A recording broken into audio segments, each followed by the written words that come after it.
You pull open the heavy wooden door. It takes a little effort, the oak swollen slightly from years of weather and countless hands pressing against its surface.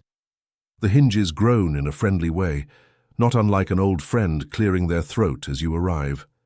At once warmth rushes toward you, a wave of heat carrying the smell of wood smoke, roasting meat, and the faint tang of ale and cider.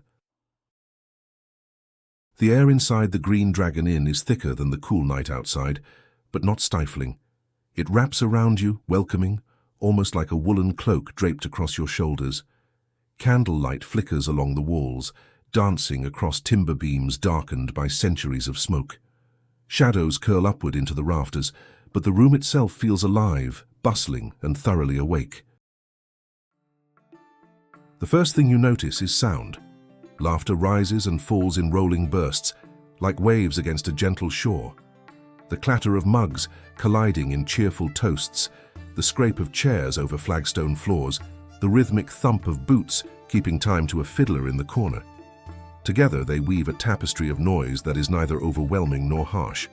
Instead, it hums with life, with belonging. The Green Dragon is no ordinary public house. It is the beating heart of Bywater, a place where hobbits gather not merely to drink, but to be among one another. Every wall, every bench, every shelf seems to hum with the memory of countless evenings just like this one. You pause in the doorway for a moment, letting your eyes adjust to the golden light, and you take in the details. To your left, a wide hearth blazes with a steady fire. The flames lick and crackle, their warmth reaching across the room. A pair of hobbits sit close, one smoking a long clay pipe, the other bent forward in a story you can't quite catch over the noise. Above the mantel hangs a painted sign, simple but lovingly rendered. A green dragon coiled in repose, its eyes half shut in what looks suspiciously like a satisfied smile. Ahead, long wooden tables stretch out across the room, their surfaces carved and marked with the faint graffiti of generations, initials, tally marks, little doodles that only grow more charming with age.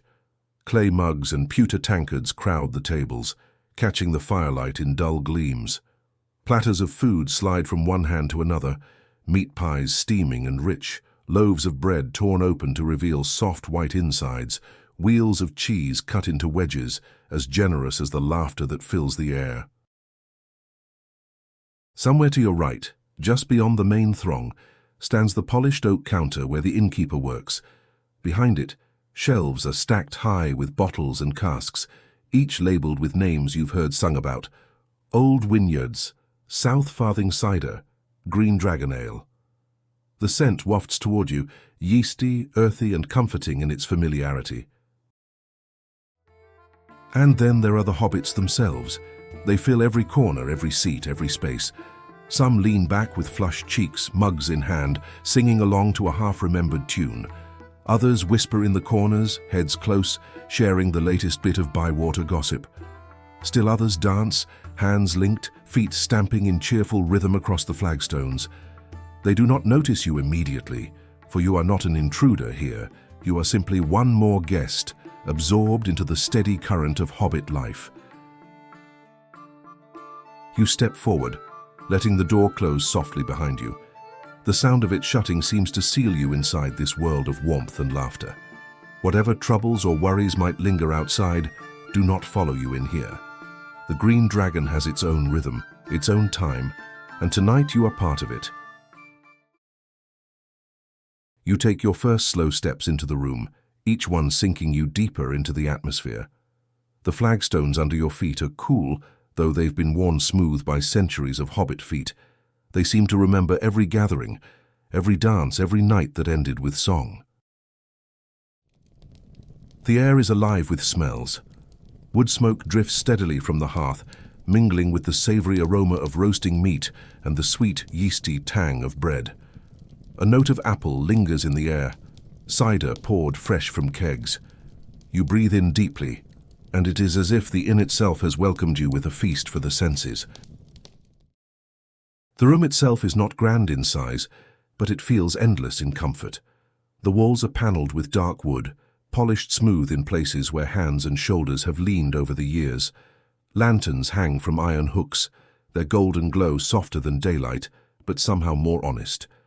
They make the brass fittings gleam and set tiny stars of light into the glasses and mugs. At the far end, the hearth dominates the space. Hobbits naturally gravitate toward it, settling in benches that form a half-circle around the blaze. Above the mantel, shelves display trinkets and curios collected from near and far. An old brass spyglass, a carved wooden pipe, a faded map of the Shire itself with places circled and underlined. Each object seems to carry its own story, even if you'll never know what it is. A fiddler plays in the corner, accompanied by a whistle and the steady beat of a hand drum. The music is not polished nor meant to be. It is lively, infectious, made for dancing rather than listening in silence. The tune loops and circles, climbing higher with each repetition until the room seems to vibrate with its rhythm. You find your foot tapping before you realize it. And yet, for all the noise, there is a kind of order. Hobbits know how to fill a space without overwhelming it. Voices overlap, laughter echoes, chairs scrape, but it never turns into chaos. Instead, the sounds interlace like threads in a tapestry, each one distinct but part of a larger whole. You notice the variety of hobbits present. Farmers with hands still faintly stained by earth sit beside millers smelling faintly of flour. Young hobbits, flushed with excitement, lean forward in eager conversation, while elders with snowy curls lean back, pipe smoke curling lazily around them as they watch with half smiles. No one is unwelcome here. The Green Dragon is a place where every story, every voice, every laugh finds its place. The innkeeper, stout and cheerful, moves easily among them. A practiced hand lifts a tankard here, sets down a pie there, all with the kind of ease that comes only from years of repetition. You catch his voice once or twice, warm and booming, though you can't hear the words. His presence is steady, a cornerstone of the place. As you move further in, you feel yourself blending into the scene. The inn no longer feels like a spectacle to be observed. It feels like something you belong to. You could sit at any of the tables and be welcomed, offered a mug, asked where you're from and how you've been keeping. You could lean against the counter and watch the innkeeper at work, and no one would see you as a stranger. Here, you are not apart. You are one of them. The scent of food draws you closer to one of the tables, and you realize how hungry you've become just by standing in this atmosphere. A serving hobbit passes by, carrying a platter large enough to feed a family of 4. On it sits a meat pie, crust golden and glistening, edges flaked just so. The filling is hearty beef with carrots and potatoes, steam rising as the crust is broken open with a spoon. Nearby, another hobbit slices into a wheel of cheese, its sharp tang evident even from here. Thick slices are laid upon wooden boards beside loaves of brown bread, their crusts crisp, their insides pillowy and warm. Beside them sit pots of butter, shining pale gold, and dishes of honey, glistening amber in the lamplight. Tankards clink and mugs are raised high. The Green Dragon's ale is famous even outside Hobbiton, its flavour rich and smooth, with just enough bitterness to balance the sweet notes of malt. Some favour cider instead, drawn from barrels stacked neatly behind the bar. Its scent carries apple orchards into the very room, crisp and refreshing. A few hobbits sip at darker, stronger brews, their flavours deep and lingering. You watch as food and drink pass steadily around the tables. No one goes without and no one eats alone. Plates are shared, mugs are refilled before they are empty, and even a stranger would soon find themselves with a generous helping placed in front of them, unasked. Eating here is not merely a matter of hunger. It is a ritual, an act of belonging. Each bite of pie, each sip of ale, becomes a way of joining the rhythm of the Green Dragon itself. Hobbits know how to celebrate food, how to linger over it, how to turn every meal into an event. You shift closer to one of the long tables, and the murmur of conversations begins to take shape. On your left, 2 farmers discuss the state of their fields, complaining gently about too much rain in spring, but proud of the bumper crop it brought. Their voices rise and fall in the same rhythm as the harvest itself, steady, reliable, full of patience. On your right, a younger hobbit is telling a story. His hands wave animatedly, his eyes alight. The story is not extraordinary, something about a goose that got loose during market day, but the way it is told has the table laughing until they wipe their eyes. Hobbits do not need grand adventures to fill their evenings. The smallest mishap told well can keep an audience rapt. At the far end of the room, a group of elders trade memories. Their voices are lower, their laughter quieter, but their presence commands respect. They speak of years past, weddings long celebrated, harvests long eaten, friends long gone. There is a comfort in their words, as if every story adds another stitch to the fabric of the Shire. You lean back, letting the ebb and flow of voices wash over you. Each conversation feels like a thread, woven into the larger tapestry of the evening. Together they create something whole, the sense of a people rooted in their land, in their stories, in one another. The fiddler in the corner strikes up a faster tune. At once the atmosphere shifts. Feet begin to tap in rhythm, mugs are thumped upon the tables to keep time, and before long, a few hobbits stand and begin to dance. Their steps are quick but unhurried, light-footed but grounded. The floor becomes an instrument of its own, each stamp and slide joining the music. Clapping joins in, voices rise to sing a chorus well known to all, and soon the room is alive with motion. You cannot help but smile. The joy is contagious. The Green Dragon is not a place for solemn silence, it is a place for celebration. Even those who remain seated join in by tapping their mugs, stomping their heels, humming along to the tune. The music swells and dips, carrying the room along like a river in full flow. The song ends with a flourish, and laughter fills the air once more. Another begins slower this time, and voices join in, harmonizing in ways that feel ancient and instinctive. The melody lingers like smoke in the rafters, wrapping the room in warmth deeper than firelight. You slip away from the noise for a moment, drawn toward a quieter corner near the back wall.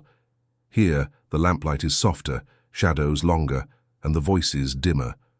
A few hobbits sit in pairs, speaking low, heads bent together. Others sit alone, content to nurse a mug and watch the bustle from a distance. You notice the little details, the grooves in the wood of the tables, polished smooth by countless elbows. The wax drips from candles burned low, the carvings of initials etched into chairbacks, some so old they are nearly worn away. Every mark tells a story, a record of evenings long past. There is comfort in this quiet. It is the reminder that the Green Dragon is not only for merriment and song, but also for stillness and reflection. Here, hobbits can simply be, with one another, or with themselves.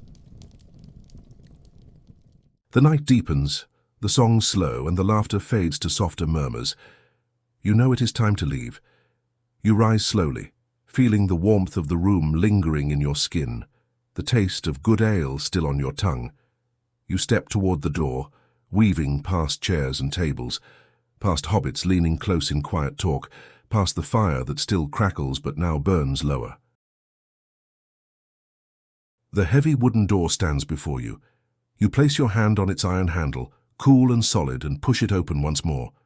The night air greets you instantly, crisp, damp with dew, scented faintly with grass and distant wood smoke. The contrast is striking but not unpleasant. Behind you the hum of the inn continues, muffled now but still alive, like a heartbeat fading into the distance. You step out onto the road. The stars stretch overhead, their silver light brushing the hills of the Shire.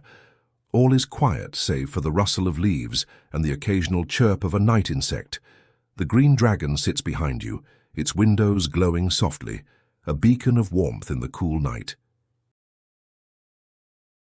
You take one last look, breathing in the peace of the moment. The inn, the laughter, the music, all of it will remain, waiting for the next time you return. And then, with steady steps, you begin the walk back. The grass bends faintly under your feet. The mist curls along the edges of the road. The night feels vast but safe, familiar as a friend.